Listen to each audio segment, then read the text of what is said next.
Hi, it's me again, Jonathan Haverkampf. Hello and welcome. Um, I got a question.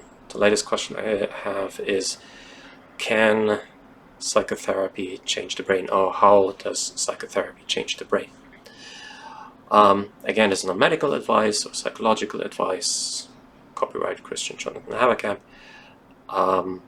Let's look at the question.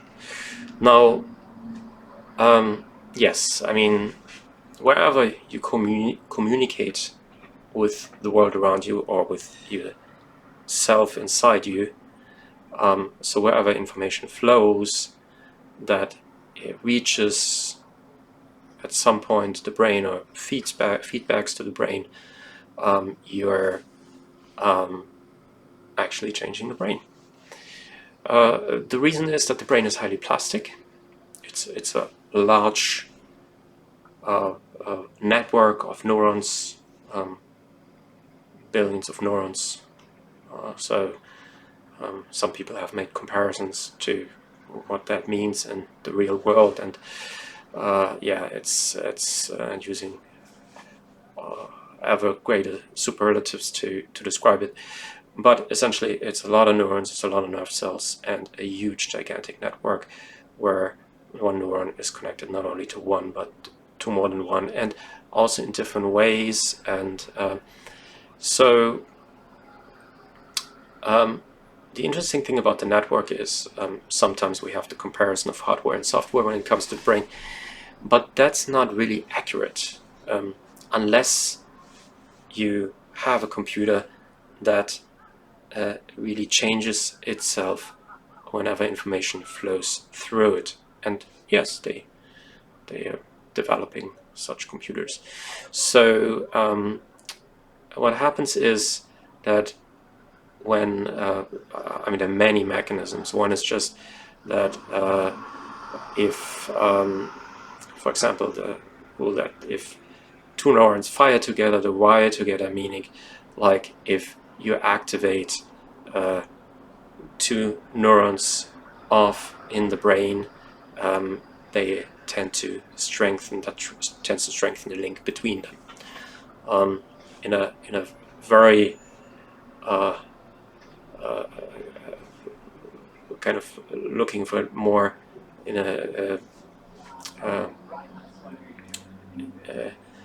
from a very different perspective. For example, if you have been to a place and let's say something frightened you in that place, maybe it was an ambulance was driving by and it was and the sound really startled you, and at first you didn't know what was going on. Chances are next time you'll be in the place, you might not be aware that it has to do with the ambulance a year ago or 2 years ago, but you could feel something again. You might feel frightened again, and the more often that happens, the more frightened you can feel in the place. And that's also what exposure therapy is built on, that if you're in the same place and it doesn't happen, over time the brain learns that the horn of an ambulance and the place where you were are not connected, but it was just probably a random chance event. So psychotherapy essentially was maybe one example, but it's what it does is, by whenever you communicate with someone else, so with a therapist in the case of psychotherapy, you are exchanging information, you're communicating, and that communication has an effect on your brain. So it has an effect on the whole network of neurons. And this is not specific to psychotherapy, but it could be talking to anyone else. I mean, of course, it can also affect your brain in a negative way. If you were bullied in school, your brain might learn certain things about trust or other people, or even trust in yourself, or feelings of confidence, or how you communicate with other people, that might not be helpful later on in life. While if one is bullied, it might protect you to just walk away from that situation, or try to just not say anything, so that you're not triggering off the bullies again later in life. For example, in a job or in a relationship, shying away from something, or even how you feel on the inside, shying away from that you might be angry or frustrated, is not going to help change the situation. So learning to communicate in different ways, in new ways, and changing it so that it works better for you is a major goal in psychotherapy, and that changes hasn't changed.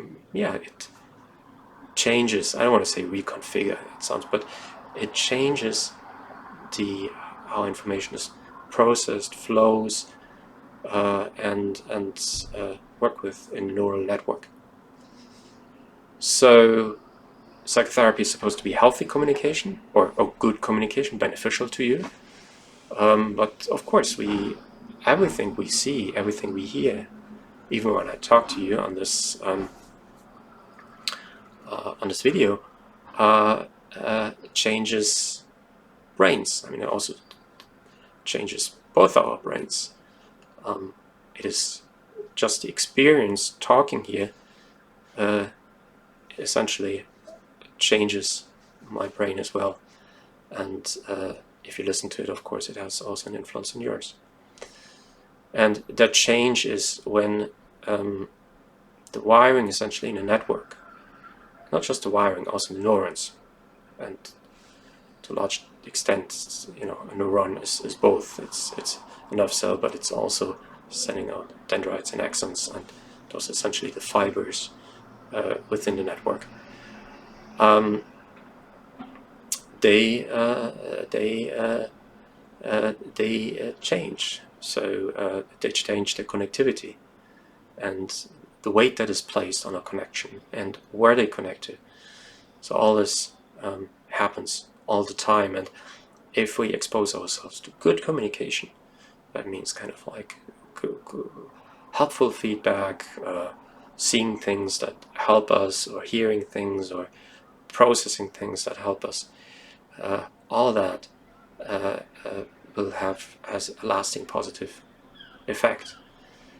So our brain is always plastic. It can always change ourselves, not just before or shortly after birth, but it essentially rebuilds itself, or it changes. Say it changes over time until very old age. So in a sense, life is really about change, which also happens in our brain. I hope that answered the question. It's just, of course, it's just a very, very general or kind of overview, 30,000 feet view essentially of what happens. If you're more interested, you might look in one of my books, but there are lots of great articles and books out there. Neuroplasticity, which is essentially the ability of the neural network to change, to various information stimuli, and neurobiology and others. If you have any more questions or other questions, please let me know. Just post it below or just send it to me. Okay, thank you very much, and I hope you have a great week. Bye bye.